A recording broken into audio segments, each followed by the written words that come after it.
like to begin by acknowledging the traditional custodians of the land on which I live and work, the Gundungurra land and people.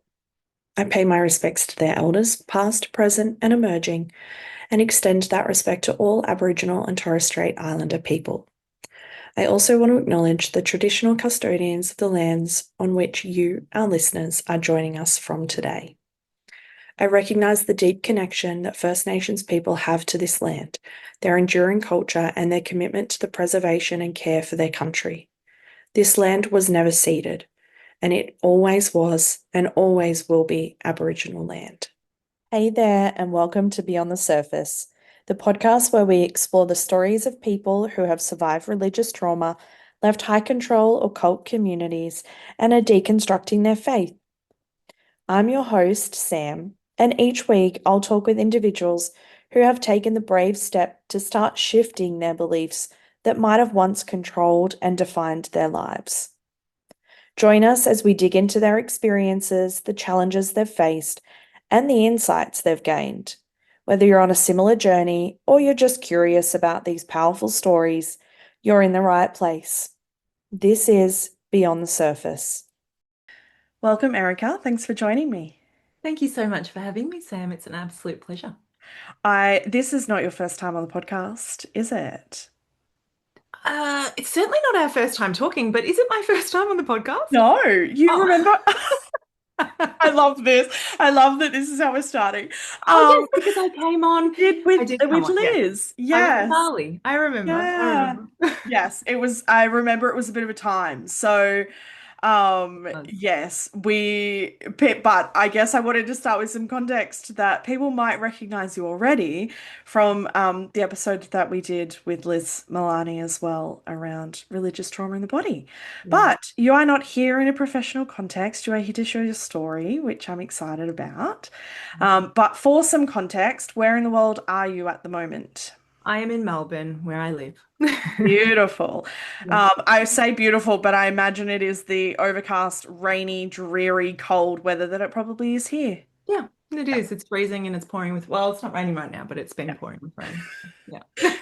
Winter in Australia. That's Okay. I love to start these episodes with a vague question. It gives absolutely zero context, and you get to start wherever you like, which is okay. where does your story start? Ooh, where does my story start? I think my story starts probably at birth. Well, probably at conception, actually, let's be Mhm. honest. So I was saying to you before we hit record that I'm not really sure how to tell my story because it started somewhere that probably has only become very recently apparent. So I will start with where it started in terms of my past awareness of my religious trauma, which really started probably when I was, you know, a very little girl, like 5, 6 years old. I was raised in a very religious household. My parents were, well, my mother really was a born again Christian. So she came to Christianity when she was probably in her early 30s, I think, or late 20s. And she was all in. She was very, very much all in. And my understanding, we lived in Canada, so I'm actually from Canada. I did not Um, know that. yeah, so I was born and raised in Canada. Oh. Still retain citizenship. I'm dual. Um, and we moved here when I was 6. So which is relevant actually to all of it. But Yeah. back in Canada, my understanding is that we were in like Pentecostal evangelical sort of spaces. I Mm. don't have a lot of memory of that. Probably the only memory I really have is of losing one of my teddy bears at church and never finding it again. Right. But I do know that it was a pretty intense space that we were in. It was, lots of hands-on healing and things like that. So Yeah. I don't remember it consciously, but I certainly have a pretty visceral reaction when I see Mm. things like that now.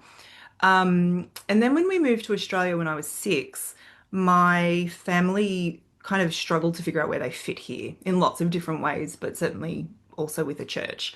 But we did go to a church for a really long time. We went to a Baptist church, and I remember that very clearly because, you know, I was sort of there from, I guess I wouldn't have been six because we moved a little bit, but you know, kind of 7, 8 years old probably until I was 18 and I left. Yeah. Um, for me, I was very much raised with the kind of fearful Mm. version of a God, very much hellfire and brimstone style, which was echoed in the church spaces that I was in. Very, very strict, Mm. lots of shame. Yeah. And that's probably, I don't know how far you want me to go into that, but that's where it starts, I guess, is with these memories of kind of religion being just this given in our family. There were no other dissenting voices for sure. Um, and it being a very hard kind of line and a very fear-oriented Mm. existence. Yeah. Um, yeah. Does that answer that question? Yeah. Yeah. I mean, what was that like for you to live within that system? Like, how did it feel as a kid to be?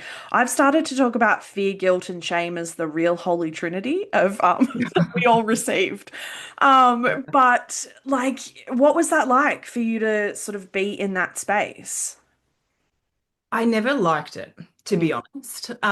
But I do remember being a real, like a bit of a shit, actually, to be honest.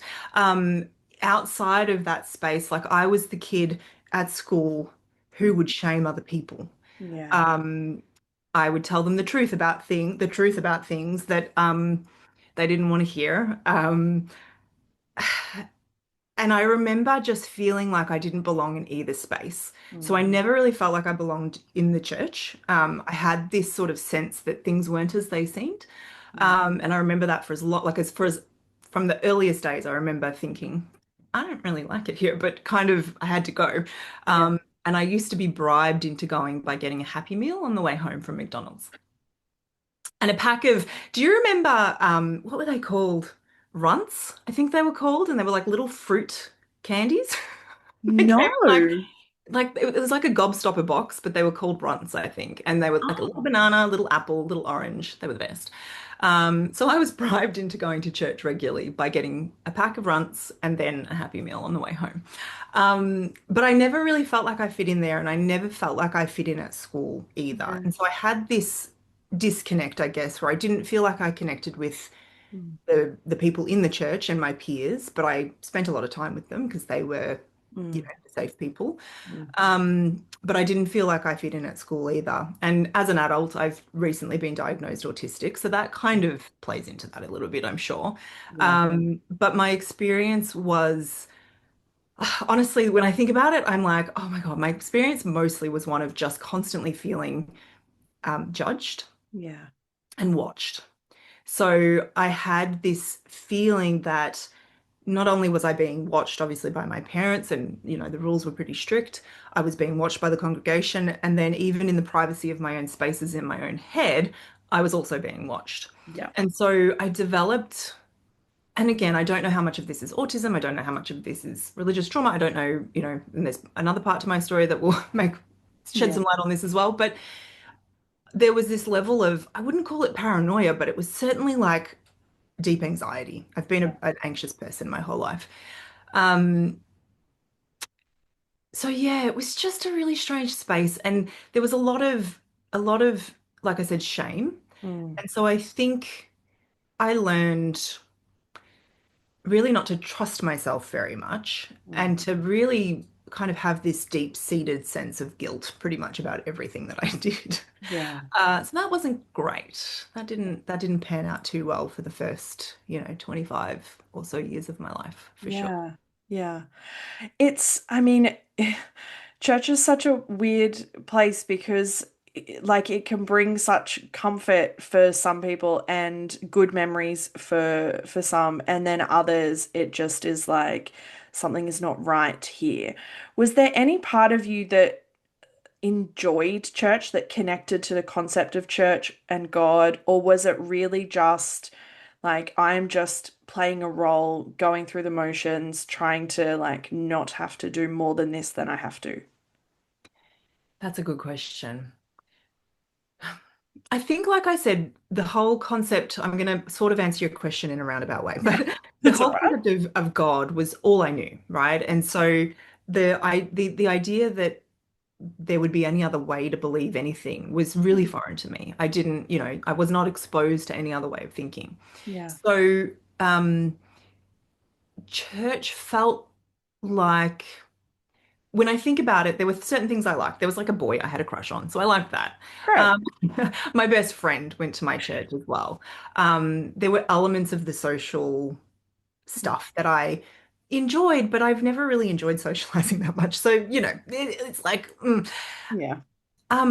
but what I was more aware of was the disconnect between who people said they were and who I felt them to be. And I think one of my special interests has always been understanding people. And so I take a very um, serious approach to understanding humans. And I think I was really aware of that from a very young age of like, they're saying something, but I'm getting a different vibe from how they behave, like their energy. Yeah. Something doesn't feel like it matches up. And I really sensed that with my peers. So there Mm. was sort of a group of peers that I was like, I just don't think that you are as like good as you say you are. Mm. Um, and so like I said, I always felt quite disconnected from that. And so my sister, if she was sitting beside me, she would say, you wanted to get there early because you wanted to sit next to your friends and like you wanted to go to church. I was definitely seeking connection. I was definitely seeking community.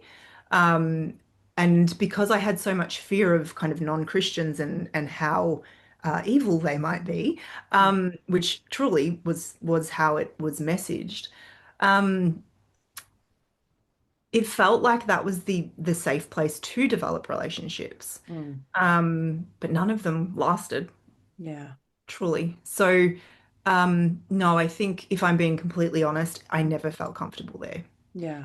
But I've never felt particularly comfortable in most spaces. So it's hard, like it is hard to it is hard to untangle what's what, you know? Yeah.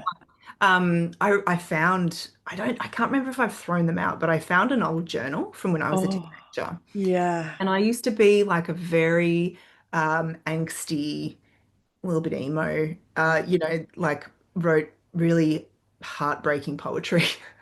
And I remembered that I'd written this poem and I found it, and it was about like a serpent and kind of Oh, this it was like this is who you say you are, but I can kind of see the serpent inside, like this sort of sense of people just not being who they said they were.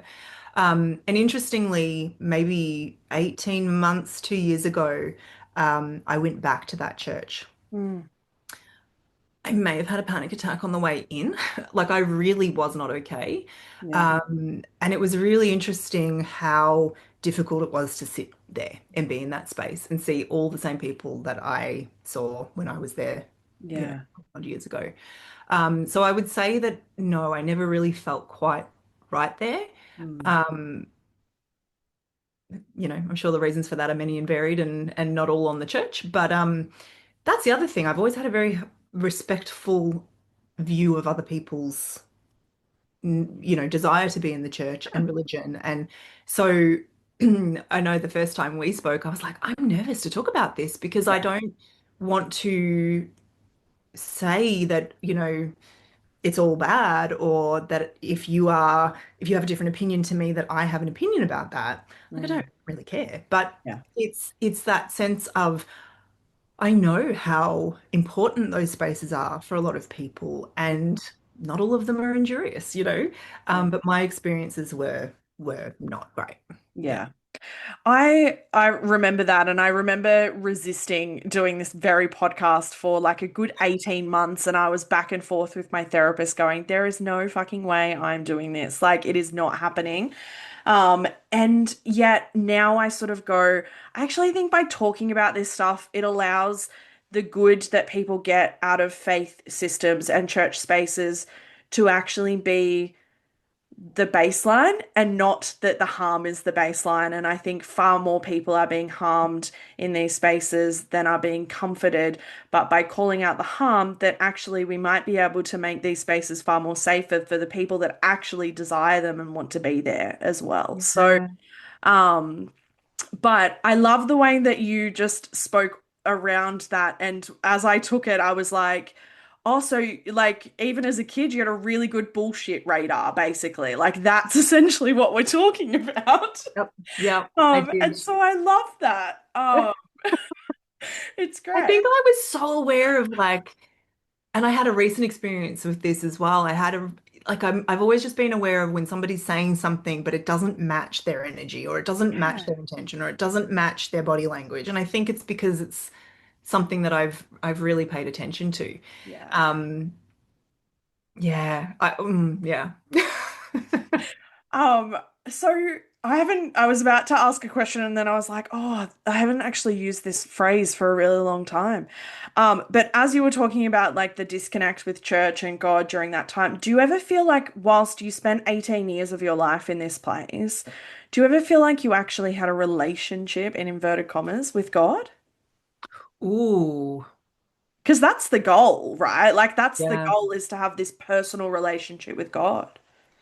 I don't think I had a personal one. Yeah. No, I prayed a lot though. I remember that was one of the really tricky things when I left the church was that my fear response was often to be to pray, Yeah. and to just sort of do that as a bit of a knee-jerk reaction to be like, I'm scared, Mm, please protect me. Um, but like I said, my experience of God was so fearful mm. that I never really experienced the benevolence or the kindness. Yeah. That wasn't really how, and I don't know that it wasn't in the messaging, but it was certainly never the way it landed for me because Yeah. the fear was so prominent. Um, and so I was more probably aware of how disappointing I was, Mm. if that makes sense. Yeah. Um, Even though I was actually a very like good girl, like I really did nothing wrong. I was like textbook good girl. But I was very aware of like the impurity on the inside, right? And so I think my any personal relationship was one that I didn't get it. I didn't know what I was like. I didn't know what I was supposed to be listening for. I didn't know what I was supposed to be feeling. And I remember when I was a teenager, like a young teenager, my whole peer group were getting baptized. And I Mm. just couldn't do it.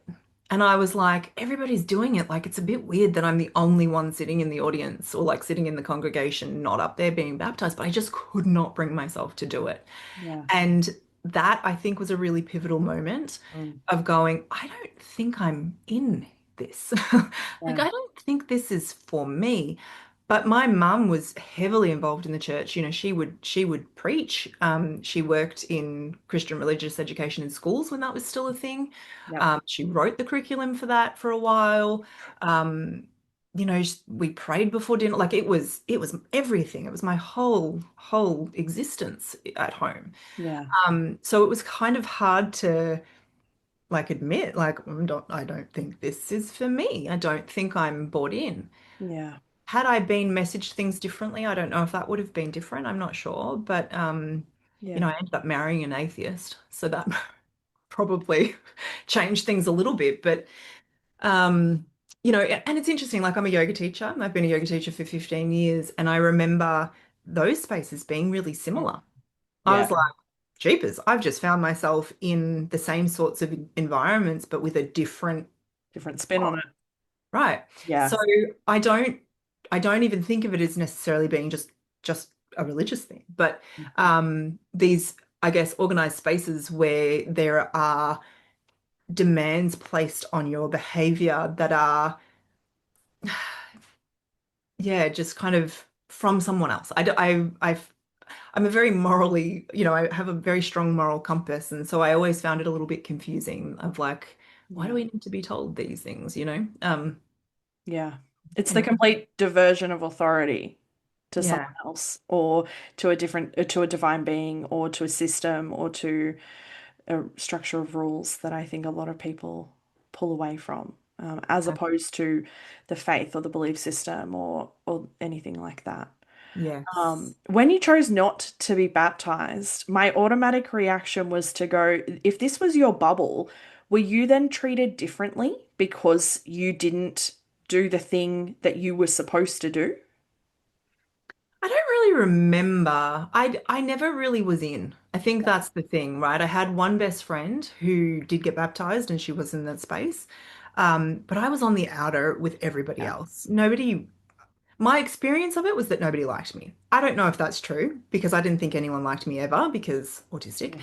But I really didn't feel included in the spaces at all. So um, if I was ousted, it didn't feel any different.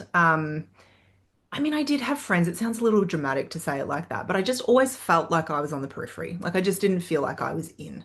And I think it was because I didn't subscribe quite the same way to the things that they did. And I saw them say one thing and do another and was like, I'm so confused about how we're supposed to behave here. Like, this doesn't make any sense. So, Yeah. yeah, I don't remember anything outwardly. I do remember being really nervous to tell my parents that I wasn't going to. Yeah. But they actually were fine. So, yeah. Okay. On a scale of course to like of fucking course, how much did purity culture fuck you up in teenagehood? I forgot the scale, but 100%. Of course to really of course, basically.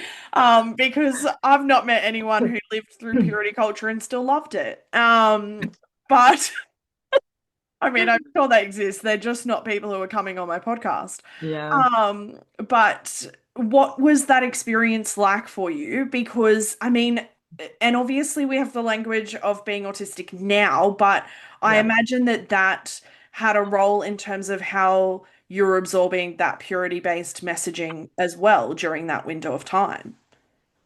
Oh gosh. Yeah. I think in terms of being impacted by religious trauma, that was probably the most Yeah. impactful. That's Yeah. that sense of shame around anything related to sex. Um, yeah, it was bad. And I think I remember being fed those messages from such a young age. Yeah. Um, I even remember, so like I didn't get my first boyfriend until I was 16, didn't have my first kiss till I was 16. I was so ashamed that I wanted to have a boyfriend, so ashamed. Yeah. Um, Even when I had like crushes on boys, I was just so ashamed of it. I would not really talk about it. I felt like I was just an awful person, but I Yeah. also had the idea in my head that whoever I dated, I had to marry. Yeah. So that wasn't great. As a 16-year-old, like, you don't really usually land on necessarily the right person straight away. I Yep. did actually get married very young though, and that was part of purity culture. And that makes me really sad in hindsight. I mean, I'm still married to my husband, and we have a wonderful relationship. He's just a wonderful person, and we've been really lucky to grow together over that time. But we did get married partly because of the messaging that I had received as a child. And I look at it now, and I was 21 when I got married, 19 when I got engaged, and I look at 19 and 21-year-olds now, and I'm like, you're literally a child. Yeah. You're Yeah. literally a child. And it makes me sad to think that I felt like I didn't have a choice. Like I really didn't feel like I had a choice. But like I said, beautiful man. I loved him dearly. I really wanted to marry him. Like it worked out just fine. Yeah. But there is a part of me that's like, that's kind of messed up. That was sort of the only path Yeah. that seemed to be available to me. Now, as an adult, I can see that that wasn't true. But at the time, I certainly didn't recognize that. So yeah, I held a lot of shame. It really affected our marriage for a really long time, particularly in those early years. Um, Again, some of that is probably because I'm autistic, and so Yeah. sometimes just like seriously, don't fucking touch me. Yeah. But Fair. you know, but so much of it was just guilt and shame and feeling so ashamed of things like. even simple things like how to use a tampon, how to, groom yourself. Like all of it was just so shameful. And I remember meeting two girls who are now really, really good friends, and the way they just talked about sex, and the way they talked about boys, and the way they talked about, yeah, periods and going to the toilet and all these things that I was just like, holy shit, can we talk about that? Like, I didn't Yeah. think we were allowed to talk about that. And that was really eye-opening for me to be in spaces where people were open and it was just not a big deal. And so yeah, to say that it messed me up for a good amount of time would be an understatement. It was pretty awful. I had yeah, a lot of therapy to get to a better Yeah. place. And I would say, I'm 42 now.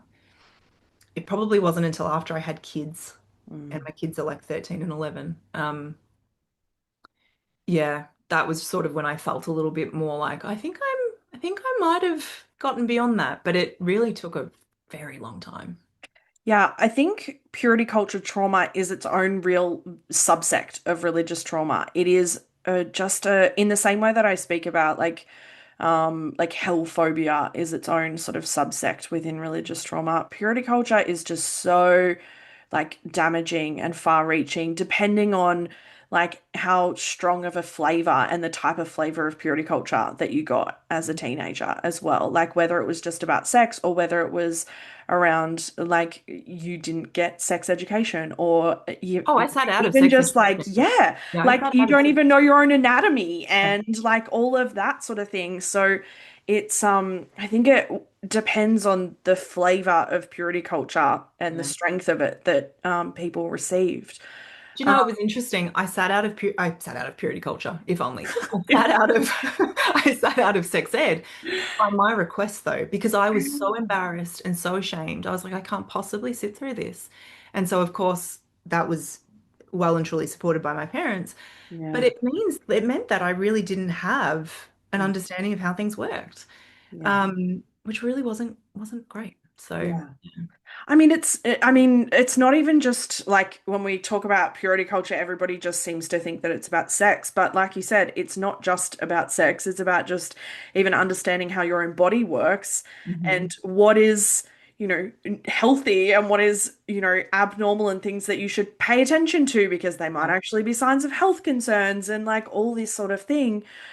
Because there is just no reproductive or sex or health education that's happening Yeah. because it's just in inverted commas too risky, right? Which is insanity, but the impact that that has ongoing, I think, is Mhm. just something that I think a lot of people don't necessarily realize. Yeah. Um, were you also being taught, in terms of purity culture that, I talk about it being synonymous with like rape culture and diet culture. Was that intersection happening for you as well? Oh, that's an interesting question. The only way I know how to answer that is there was a lot of fear-based messaging around everything. So I was really afraid of being, yeah, raped. I was really afraid of being kidnapped. I was really afraid of um, things that now I'm like, those things don't really like they happen, but not Yeah. to the extent that I mean, they absolutely happen. But I was afraid of like literally everyone and everything. So yes, I guess in some ways it was. Yeah, that's a really interesting question. Were you being taught that you were responsible for like Oh, men's totally. lustful thoughts and Yeah, that yeah. like it was always um it's always the woman's fault in those Yeah. situations. Like Yes. Sorry, any yes, I like misunderstood. any Yeah. skin causes men to sin kind of Yeah, yeah, mentality. yeah. Like that kind Yeah, of thing. absolutely. That was definitely messaged to me probably more in my home than anything else. Like I remember thinking that I had to be really careful of what I wore and yeah, God, I was just and my nickname at school was the Fun Police. Oh, Hmm. yes. Yeah, that gives you a little bit of a idea. Again, it's probably is part of my personality that sometimes I'm like, there's rules, we should follow the rules. And I think that was part of it, right? Like I'm a very and I think being neurodivergent, rules are kind of important to me. I need my guidelines. So um it's like not a great combination Mm. to sort of be so rule oriented, and for the rules to be so Yeah. uh, harmful. But yeah, oh God, I remember just judging other people based on what they wore too, because it was like, yeah, you're asking for it. Like, such a terrible thing Yeah. to think about. But yeah, that was definitely in there. I don't know if I would have even put two and two together there, but yeah, that was definitely part of it. Yeah. I think, I mean, I I think you are primed in that location and in that organization, like organized religion type of space, um, to always think that you are in the right, though. Like it's that moral superiority, we have the truth. So, of course, it's my job to tell you that you are in the wrong, which is like insane. Like we say it now and we go, like, it's the mental gymnastics that we do to make it make sense at the time.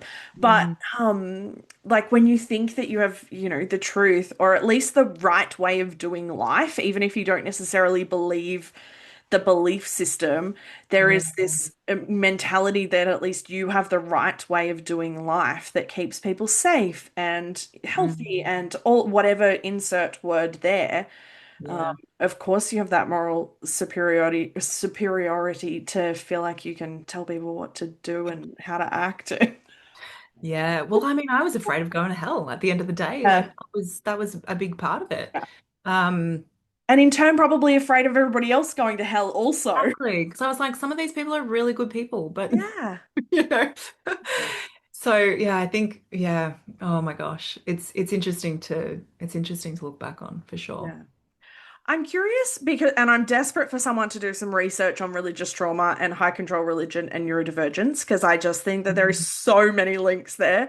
So if Yeah. anybody is a researcher listening, please do something because I'm not Do doing something that. with that. Um, but I'm curious why you feel like the part of you that loved structure and loved rules didn't love the structure and rules that that space gave you because I hear the opposite in that so many autistic people loved church spaces because it gave them the security, stability, and structure that they craved, Mm, but you didn't love that. But no. you still loved all of the other things, just not that in that environment. Yeah. I think for me it came down to the incongruence. It Yeah. was it was that I was being told one thing and I saw something else. Yeah. Plus, I think yeah, I almost want to say it's that simple for me. I really just I didn't believe that what I was seeing was what Mm, they were telling me I should see. So I've also been in workplaces that on the surface appear to be great places, government organizations, not-for-profit organizations, and I had to leave because I didn't think that they were uh, ethically performing the way that I thought they should. mm, And so for me, I think my sort of flavor of autism is very much like it has to match my sense of almost, I would say it's almost a bit more ethical than it is mm. anything else. Um, Values, it's probably more values. And I Yeah. think that's what it was. I would never have had the language for it at the time, but I Mm. was very aware of the fact that whatever my unidentified values were, they did not match Yeah. with where I was. Yeah. Um, because I think I was even at that age so aware of the fact that everything was just very surface level. Mm. Um, you know, yeah. Yeah, because I was about to, and you've obviously not brought this up yet, but how much of that do you think was being autistic, and how much of it was your high sensitivity, just going like everybody is just putting on a mask? It's like keeping up with the Joneses, but church style. Exactly. Yeah, that's exactly it. And I think I was just about to say I am super, super highly sensitive, and I think my sensitivity is particularly to that. Yeah, Like I said, I have a very strong bullshit radar, but I yeah, think it comes from studying people, truly. And so I think it was that. I cannot ignore that. When I think I'm sort of being told one thing, but something else is happening behind the scenes, I cannot deal with it. yeah, And so I think it was that. And, even from a sensory point of view, like I didn't I didn't like how noisy it was. I didn't like how busy it was. I didn't like how yeah, just overstimulating it was. There was a lot about it I didn't like from a yeah, just from that point of view. And like if a rule doesn't make sense to you, Mm, that's really hard to sort of navigate. And I think none of it really made sense. Um, yeah, none of it really made sense. And I had this really interesting thing where I felt like I always had to be so honest. And I mean, I am a very honest person, so that was fine. But um, it also meant that there was sort of no way to not speak up, I guess, outside of that space. mm, And I think I just always felt like I was holding my tongue. mm. I don't know. It was, yeah, I don't know how to articulate what I'm thinking, but Yeah, I mean, and were you also, because obviously it also just depends on, like, I'm conscious it depends on the flavor of Baptist church that you're in as well, but were you also the wrong gender to be speaking up as well in those spaces? oh, Like, because probably, yeah. typically, like, you know, it is, you are allowed to have an opinion and ask questions if you are a boy growing up in the church because, like, potentially they're going to be leaders, but typically women are designed to be quiet and meek and mild Yeah. and don't rock the boat. Be gentle and sweet spirited. Yeah, that's true. And then I never would have asked questions to anyone at the church, to be honest. It would have been Yeah. my parents that I would have asked questions to. Mm, Um, and I didn't even think I could do that. So, mm. um, yeah, and I was too young. I think that Yeah. was probably part of it, right? I was just too young. Yeah. Um, yeah. So at 18 you left. How did that happen? Was it a very simple, easy choice? Was there any like confrontation, tension attached to it? I don't remember there being any confrontation or tension, but I'm sure there was that I wasn't aware of. Um, I don't really remember leaving. I just remember not going back. Mm, Um, and in part it was my husband. Just sort of he was never involved in the church and he came along a couple of times and was like, this is really strange. Um, because he grew up in a very non-religious home yeah. and I like love when people who have never really been in church find out the yeah. stories and go back or go into churches and hear things and they're like, oh, that's like batshit crazy. He was just like, what is this? So I remember we got married by the minister from that church, who actually was a lovely guy. That was sort of our compromise. I was like, we're not praying, we're not doing this, we're not doing that, but we can be married by the minister. Yeah. Um, didn't want to get married in a church or anything like that. But yeah, I don't remember there being any tension, but I'm certain that there was Mm, disappointment from my parents, particularly my mum. She would have yeah. definitely been disappointed. But we didn't ever talk about it. Right. Yeah.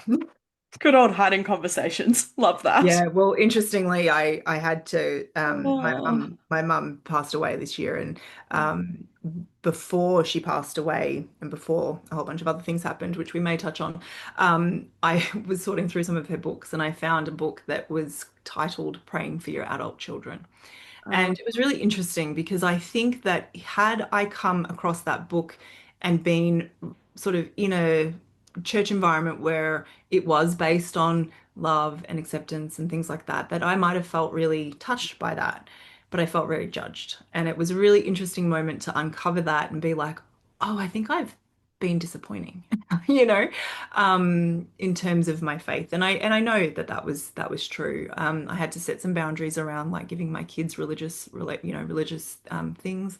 yeah. And that was really hard. So I don't remember there being tension when I left, but there certainly was tensions after. And it was interesting, like none of the relationships that I had in that space, it was like, I mean, I guess it was the early days of mobile phones and social Mm, media didn't exist yet, but I mean, I literally never talked to them again, with the exception of one. And so that was interesting too. I thought that was very telling that I disappeared and nobody said a word. Um, yeah. so yeah. Did that bother you, or were you quite okay with that? At the time, it didn't bother me. I think I still saw a few of the people kind of in group social situations, but no, I mean, like when I left, I must have just been getting engaged and, I was going to uni and I was doing all sorts of things. So I was pretty distracted. Mm, Um, so no, I don't remember it bothering me that much. mm, Yeah. yeah. I realized that we completely glossed over the purity culture healing part, so I want to slightly rewind for a minute. And what was that process like for you to try and start unlearning some of those messages, but also start developing some sort of like actual healthy relationship with your body? Hmm. A lot of it wasn't a conscious, Yeah. like a lot of it I wouldn't be able to tell you, well, I did this, this, this, Mm, and this. But I think a lot of it came down to who I associated with mm, as a older teen, as someone in their 20s and even in my 30s. mm, I think a lot of it came down to watching, kind of like real life mm, around me and being like, oh, they're not ashamed. They're not feeling guilty about, having a body and it was really through observation, I think, more than anything. mm. And interesting, like I said, having my children was very healing. Yeah. Um, because I think in that moment, because that was part of it, right? Like the messaging of the purity culture was like sex is to have children. Yeah, Like that that's the goal. right? That's the goal. That's the whole point. And that was very, very clearly messaged to me from a very young age. Like the purpose of having sex is to have a baby. And so I was married for a really long time before we had kids because I got married at 21 and didn't have my first child until I was 29. Um, and something about having kids and just realizing like every, everybody comes into the world Mm, through a woman's body. yeah. How can this be wrong? Yeah. How can this be wrong? This doesn't make any sense. And so there was something about the power of the Mm, female body that just transformed that for me. Yeah, and I think there was a lot of work, but I don't know, I can't consciously think of like what I specifically did, but there was a lot of work around um, recognizing that I'm not being watched mm, 24/7, that my thoughts actually aren't audible to anyone, yeah. that what goes on behind closed doors isn't viewable by anyone. Mm, Um, so there was something in that for me of that sort of picking apart of like, is this true? Like, and I think it was because I just took everything that I was told on face value, mm. which turned out to be a bad idea. Um, which, and I think that's probably like we should talk about that a little bit, but it Yeah. it was healing that like I saw therapists and stuff, but even then I was really ashamed to bring up the purity culture stuff. I didn't know how to talk about it. I didn't know how to talk about sex in general. And so it happened, but it was very slow and um it was certainly part of it, but it wasn't all of it. Yeah. Yeah. I mean, honestly, the therapist then probably wouldn't have even known what to do with it or had language for it or understood it anyway. Like, unless you were lucky enough to land with somebody who actually had language for that type of thing. But I mean, I'm still dealing with therapists who don't think religious trauma is a thing, let alone, understanding the ramifications and the consequences of purity culture. So, Yeah. and, True. sometimes it does far more good, harm than good, sharing some of that stuff with therapists who don't have understanding of that and who potentially can dismiss and invalidate it as well, particularly if Yeah. like you yourself don't necessarily even have the language at the time to understand that. Yeah, and I think it's conflated by the fact that, and this parallels again with the thing I keep alluding to, but it kind of, I think it's compounded by the fact that there are certain people and organizations where if those relationships break down or if there is a speaking out against them, that is seen as the problem, right? Like that you become the perpetrator of Mm, the violence, for want of a better term, when yeah. you are actually the victim. And Hmm. I've seen that play out for sure. And I Yeah. think that's why I actually just saying that, I'm like, oh, that's why I was so nervous to talk to you the first time, because there was that sense of like, but you like, I don't even know how to articulate it, where it's like, but they do so much good, but they do Yeah. this really well, but your parents loved you, but this, but that, all of those buts that you're Yeah. like, you're not listening. You're not listening because those things can be true Mm-hmm. and there can be trauma. Yes. So and I think that's the really interesting thing with trauma Mm. in general, right? Whether it's religious or of any other sort of type. Yeah. Um, there is this difficulty that people have, Mm. therapists and lay people alike, where it's like it's hard to hold the two things at the same time. Yeah. Um, and it can make it very hard for Mm. victims to speak up. Yeah. I mean, and it particularly in regards to religious trauma, I will often say to people, it's hard for you to sit with the fact and the duality of being able to have good memories and good situations and have had good relationships and still have been traumatized and living presently with trauma because you have grown up in a binary system where it is one or the other.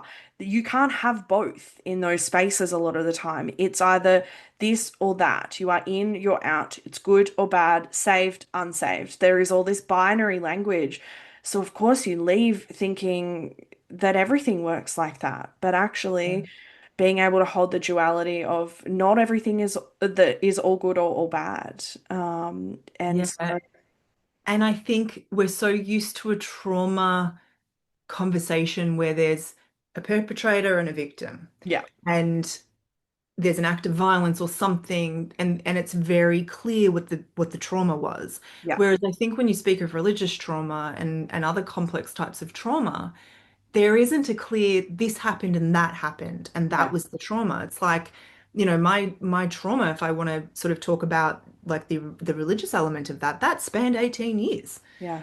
There was no one thing that like a traumatic moment. I wasn't abused. I wasn't, there was nothing like that happened. And Mm, yet I was left with the shame and the guilt and the, inability to step foot into a church. Even like I even find it difficult to go. We went on a trip a couple of years ago and we were in Coober Pedy oh, and there was like an underground church and I was like, mm, I don't want to go. And my girlfriend was like, "It's so beautiful though." And I'm like, mm, I don't want to go. I can't go to spaces like that." And that was interesting for me to recognize, because that was only 2 years ago. And um, I've been asked to be a godmother before, and that was a whole thing. Like it's just has impact that you just can't mm. understand. So I think, yeah, I love that we got to talk about this because I think it's really important for people to hear that there can be all the good and Yeah. still lots of shit, and we have to listen to people when they say it was harmful. Yeah, absolutely. And talking about the harm that happens in these spaces, it doesn't discount the good that happens in spaces as well, and the good that it can provide in people's lives. And I mean, so many of the people that I've spoken to on this podcast will have said that in many ways, church saved them, both emotionally and literally. Yeah. And so you can sit with the fact that some people are talking to me today because of churches and because of those spaces, and yet they're also talking to me because they've been traumatized as fuck by them also. And we can hold space for both of those things at the same time. Yeah. Okay, let's get to the thing that you keep alluding to, Yep. because I'm sure people are sitting here going, okay, Erica, come on, what are we talking about? And I think, like you said, um, it casts a new light on some of the things that you've been talking about. So, Yeah. yeah. Yeah, and it has really led me to reconsider Mm.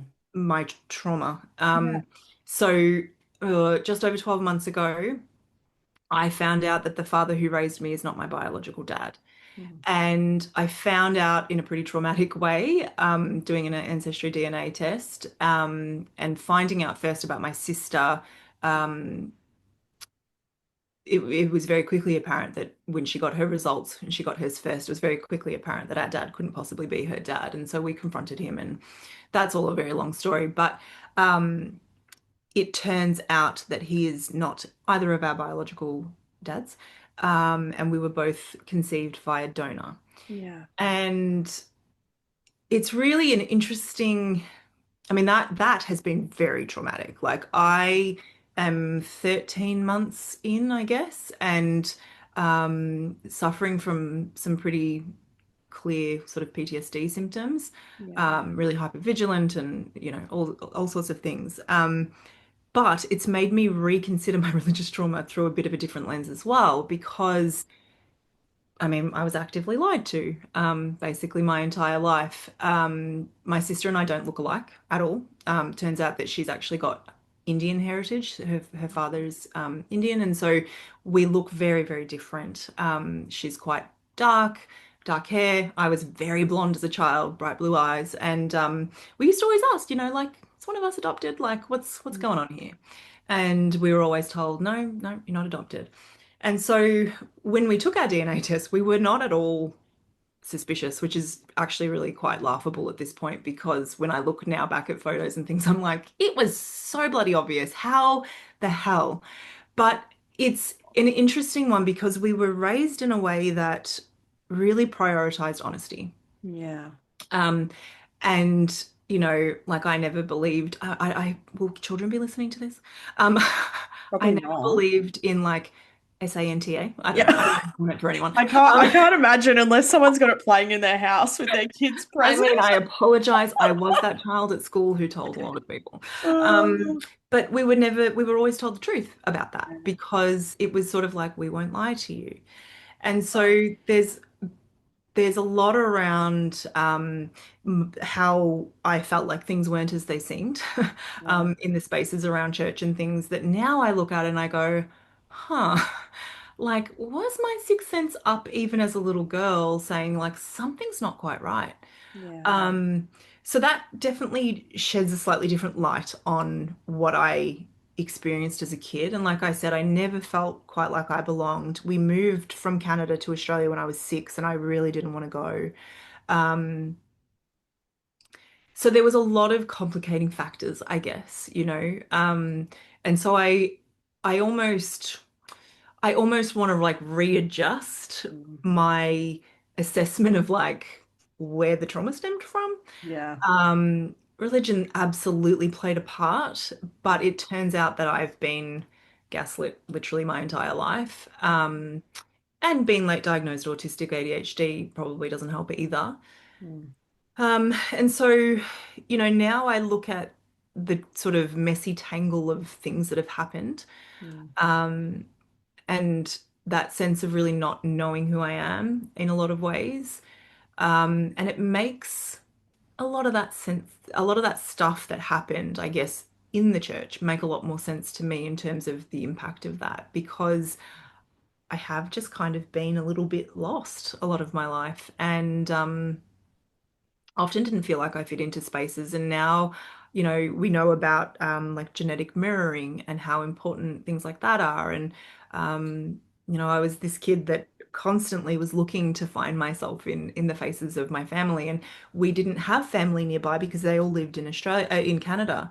And so I was forever asking things like, why am I so tall? Because I'm quite tall and the rest of my family isn't. And um, I'd be like, why am I so tall? And there'd be some explanation that was just a load of bullshit. But Yeah. um, constantly looking for like, why do I like this? Why am I like that? Why are my ears sort of like they're really hard? Random things that I'd Yeah. constantly be trying to sort of find and not being satisfied with the answers. And, I did that from such a young age. And so, yeah, I do feel like that muddies the waters a little bit in terms of the religious trauma, in terms of the neurodivergence. And so what I'm left with is a pretty complex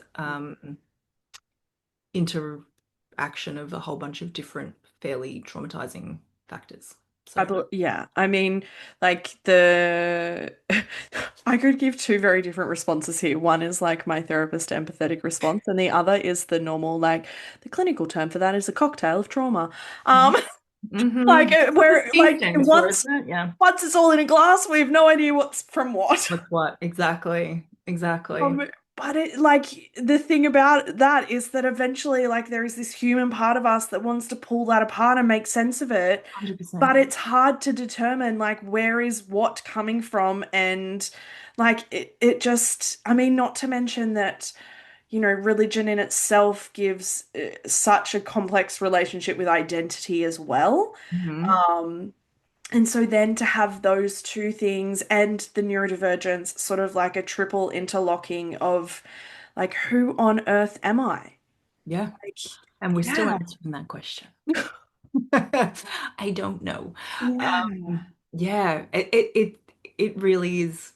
It's messy, and it's interesting. Like people often ask me at the moment, like, how are you?" And I'm like, I sometimes I don't know.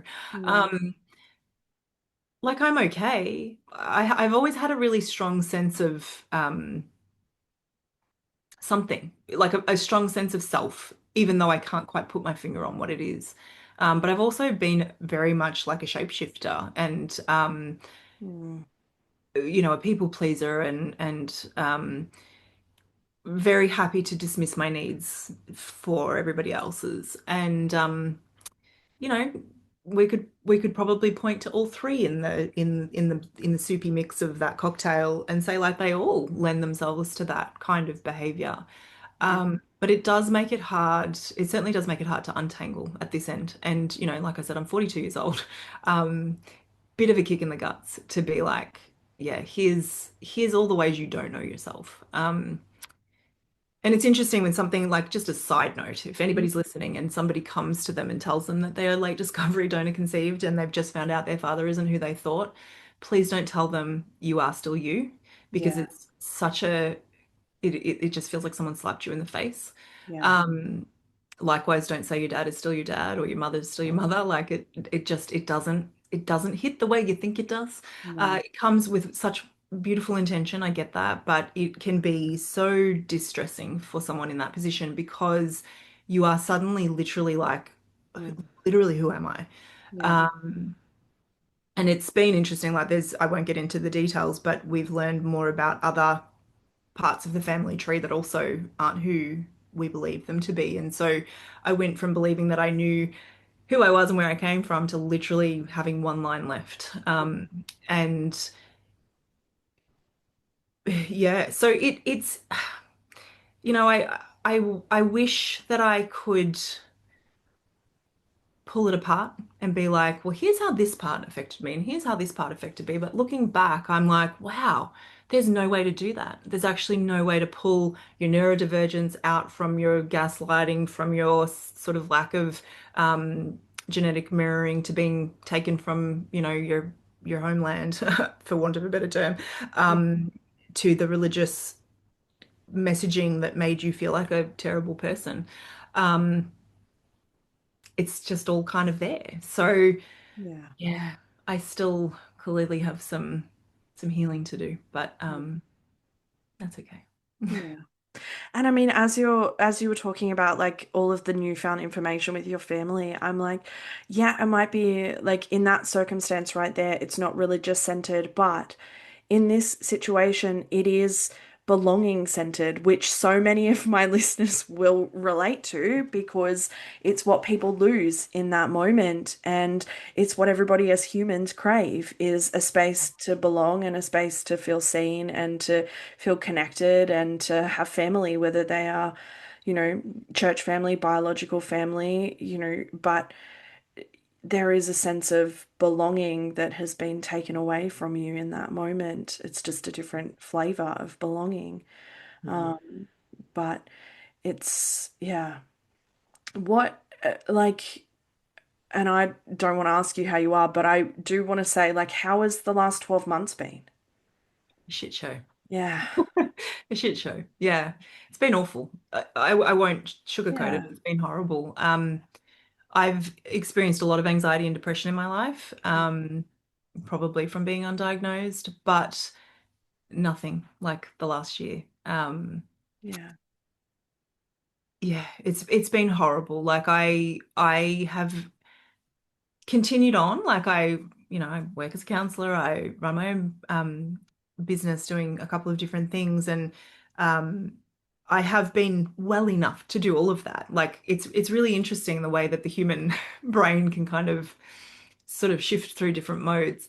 I'm very grateful that I had done the kind of work that I'd already done when this happened, because setting boundaries and engaging in self-care and things like that were pretty second nature to me by that point. But the sense of betrayal and the sense of yeah, like identity shock, navigating estrangement. My mother passed away in that period of time as well. um like if I was to literally list out the things that have happened in the last 12 months, you'd be like, are you sure? Yeah, Are you like sure how we're you're not making talking all this up? today. Yeah, Like, like I almost some days I think like just oh, go to bed. Just go to bed.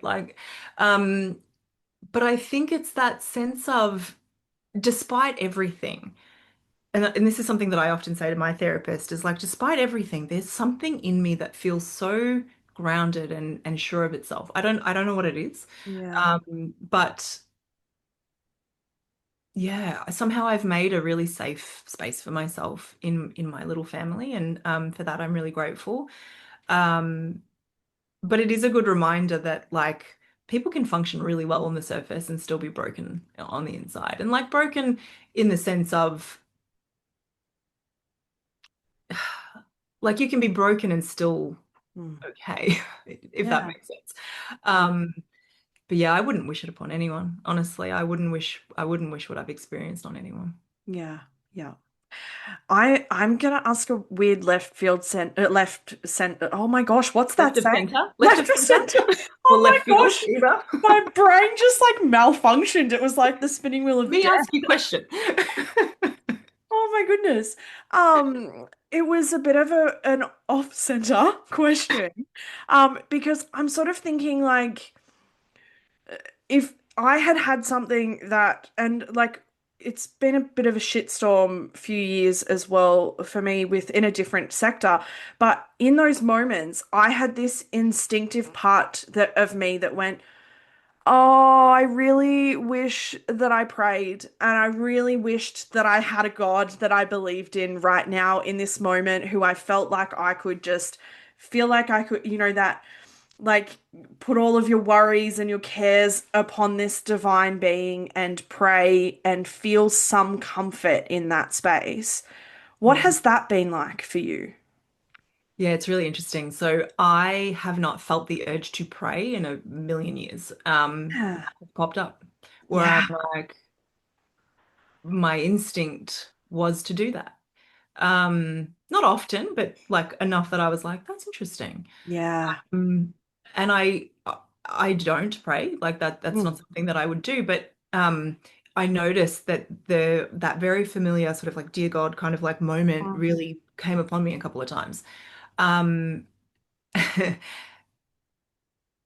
and so it is interesting because like literally like 20, what is that, 24 years or something of not being in that space. And it definitely was my instinct to do that. And so um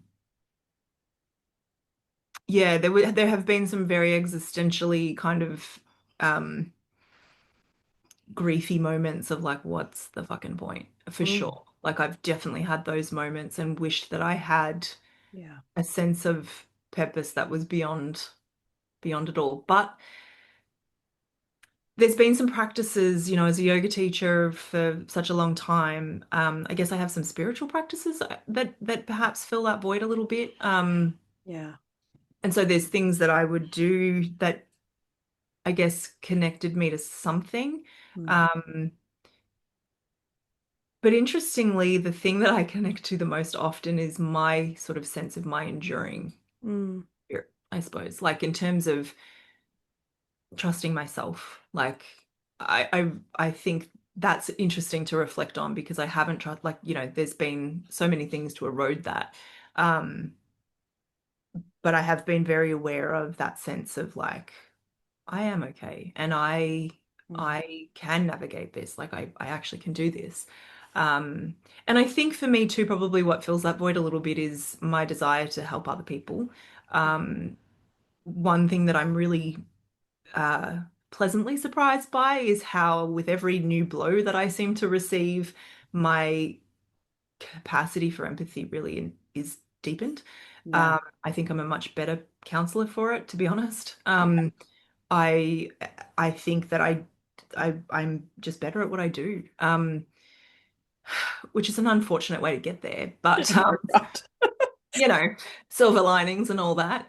And so I think Yeah. perhaps that sense of like connected humanness has been really important to me, which, like that's not disconnected from the lessons that I learned in the church, but in a very different way. And so yeah, does that sort of answer that question? Yeah, absolutely. And I asked the question in a dual sense of like, my own experience, but also leading into like I obviously know that you're a yoga teacher and that sort of thing. And I do like to ask people this question because I think it gives listeners like a really good sense of like it is okay wherever you land on this, which is where is spirituality for you now? Because it is often something that either people try desperately to hold on to and they merge it or morph it into something that feels safe for them, or they burn it all down and they want nothing to do with anything that is faith or spirituality connected.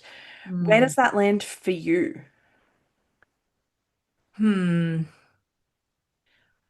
I think I've probably been on parts of like various parts of that spectrum over time.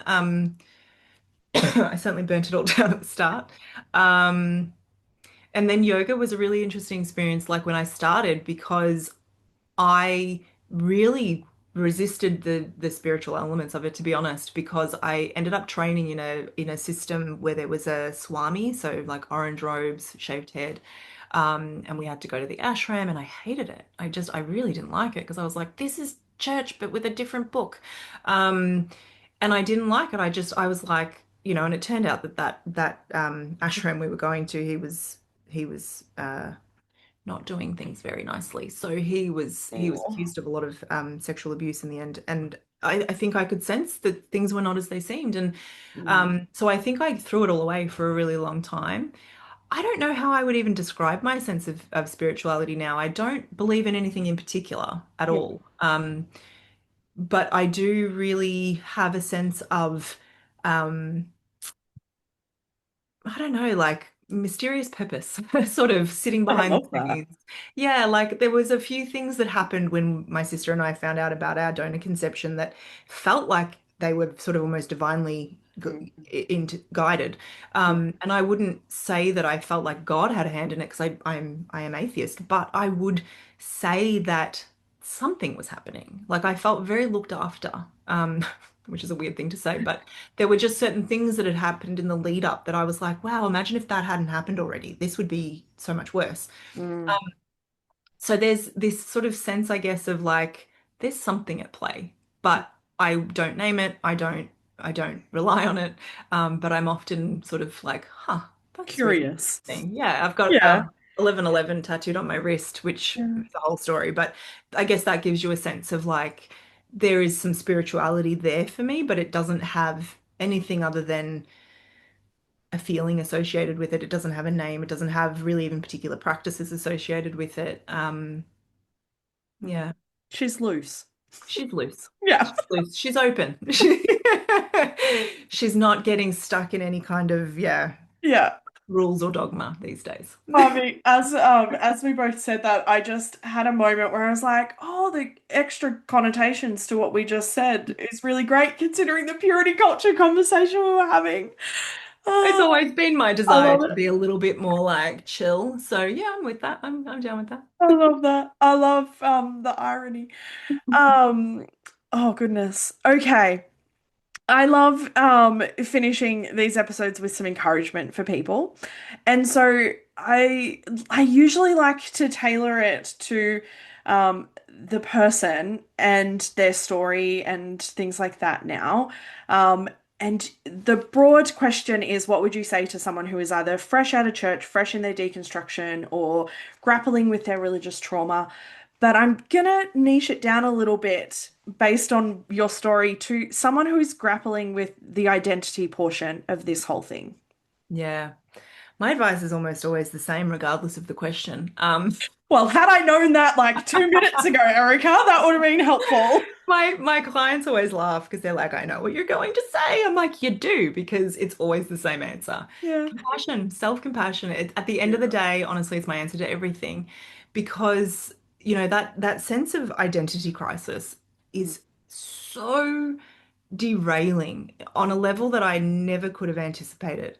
Yeah. And there is no quick way through that. Yeah. That's what I'm learning, right? Like there is no quick way through that. Just like there's no quick way through deconstruction, there is no quick way through trauma of any kind. And so if we if we can't meet ourselves in with compassion through that, Yeah. we kind of compound our own pain. Um, and so my advice to anyone, regardless, like literally just apply it to anything. Mm. More self-compassion. Be Yeah. kind with yourself, be gentle. It is going to take time and there is going to be pain. And I think if we can acknowledge that, Mm. and choose to be on our own side through it, like what else can you ask for, really? Yeah. And like get good people on your side. I think that's part of it too. Like I have a tendency to want to do things all by myself. Like I can just figure it out on my own. I don't need anyone. Independent woman. Independent woman who is actually not particularly independent at all. But I struggle to ask for help. I struggle to say, I'm not okay. And my therapist has been invaluable, my friends, my partner. So yeah, self-compassion is the short answer. Yeah. I feel like after the many conversations I've had with you, I should have known that that was going to be your answer. You should have really, We yeah. did a whole last session on it. I should have known. I should have known that that was going to be your answer, but I love it nonetheless. Well, thank you for joining me, but thank you for sharing so vulnerably about something that is not a decade ago for you, that is like you are living every day within this space. And so I appreciate you coming on and sharing so vulnerably for people. Um, yeah. Yeah, look, I will say, like, I had thoughts. So I was like, what do I do here? Like, how much do I want to talk about? But the reality is that, you know, we have to share our stories. I just think it's so important that we have to share our stories. I mean, only if you want to, right? Like, but for those of us, I feel a sense of responsibility, I think, just simply because I am willing and I am able and I'm not silenced, I can speak. And so for me, that is part of my healing too, is to be able to say, like, you know what, this is my story. I will tell it. So Yeah. thank you for giving me a platform to do that. That is outside of my own, which is Yes. really lovely. It's a lot easier to talk about when you're in conversation. Right. Yeah, I don't know how you do it. Also, side little plug there. Erica has her own podcast. I'll link it in the show notes. It's really good. I featured on it at one point. You did. Yeah, I don't know how you do episodes on your own. It's like a whole I couldn't do it. I'd be sitting here like I'm going insane, talking to Well, myself. reference my earlier point where I have a tendency to just like do things on my Yeah, true. own. Oh, but yes. Well, thank you. I appreciate it. And I'm sure many people listening will also appreciate that vulnerability. So, Thank you. thanks for tuning in to this episode of Beyond the Surface. I hope you found today's conversation as insightful and inspiring as I did. If you enjoyed the episode, be sure to subscribe, leave a review, and share it with others who might benefit from these stories. Stay connected with us on social media for updates and more content. I love connecting with all of you. Remember, no matter where you are in your journey, you're not alone. Until next time, keep exploring, keep questioning, and keep moving forward. Take care.